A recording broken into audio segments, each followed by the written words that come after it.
Welcome to Sma-trendz. Today we're going to make digestive cookies. Yum. Oh, there's your basket of cookies. They even broke one in half. Oh, on it, Elsa. So silly. Anyways, I know you guys are waiting for today's healthy snack, and here it is.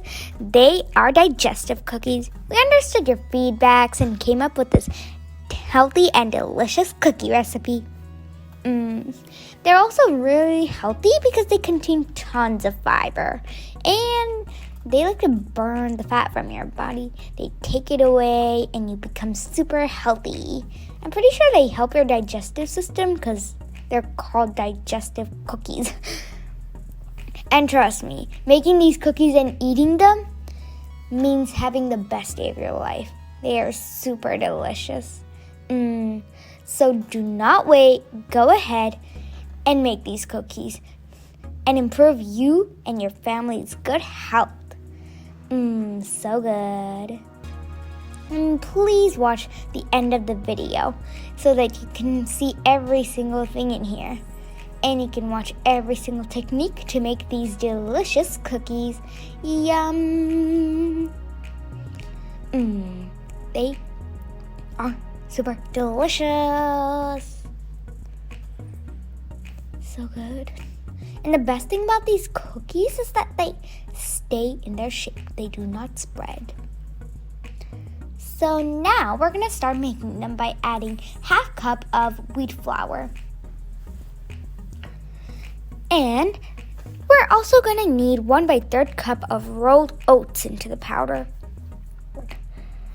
You can just grind a few oats. And guess what? When you're adding the ungrinded oats or just oats, they're the fiber key. They're the things that really contain all that fiber. So there it is, our big mound of dry ingredients. Now we're going to add 1/3 cup of brown sugar or jaggery powder, but we're using brown sugar. You're also going to be needing 1/4 teaspoon of baking soda and a pinch of salt. So now you're going to mix your whole batter together. So actually you're going to mix your dry ingredient batter together. You're also going to be needing 3 teaspoons of ghee or butter, but we're using ghee. Hey, have you guys ever wondered if ghee or butter is the same thing? I always do. Next, you're going to mix it all together.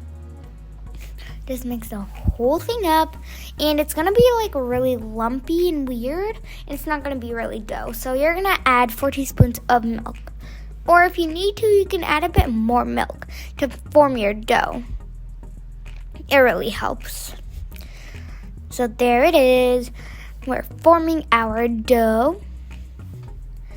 Kind of looks like a donut. We added a little more milk to it just to make sure it really is a dough mixture. And here it is. It's actually starting to form a dough. And it's the perfect texture. Wow, it's amazing. You can keep squishing it and squishing it. It's so squishy. So next you're going to refrigerate it for 20 minutes. Wow. Tip time. I don't know what to say for tip time. Oops, what the? I think this is a big trick played by my real sister. Here's the real one. Tip time. Before you start making the dough, preheat the oven and it'll begin warming up. I still can't believe my sister pulled that stunt. Not very funny. Okay, probably a little bit more funny. So now you're going to roll out your dough. You can use parchment paper or butter paper or any type of baking paper. Just use one of those to make sure your dough doesn't stick everywhere. Well, maybe it's not really that sticky since it's been refrigerated, but just in case, use a butter sheet. So we're rolling out the dough, and if it's a bit too thick, you can always roll it out a bit more. Make it nice and thin, but not too thin, or else they won't even be cookies. So there it is. our rolled dough. So now you can use a cookie cutter or any kind of round glass to cut out your cookies.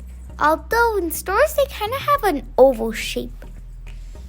Oh, and remember I said that they keep their shape? Well, it's true. Literally, they're going to be in the same size and shape they are as soon as they're baked. This makes really good gingerbread cookie dough. What if we can try making shapes? Ooh, some stars and hearts. That would be really pretty, don't you guys think? Super pretty and nice. So here are our cut it out circles. They're so delicious. In stores, they kind of have this digestive logo on them, but I don't think we have that logo.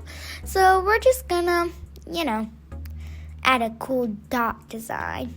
Maybe you could probably use a straw, but that would actually make the holes too thick and it'll take longer. A fork is way easier. Plus it has 4 holes. You can make 4 at a time. So now we're going to bake it for 350 degrees Fahrenheit for up to 10 to 12 minutes. Some of the cookies are being placed. Oh, and remember guys, on a tray, always place out a sheet of butter paper. It helps. So here are the cookies before they were baked, when they're still dough. Now you're going to wait for 10 minutes. The cookies will be ready. And here are the cookies. Like I told you, they're the same size and shape I told you they would be. Haha, I can predict the future with my mind control. So there are our perfectly good cookies. Yummy. Make sure to like, share, comment, and subscribe to our channel. Thanks for watching. Bye. Anna and Elsa, don't eat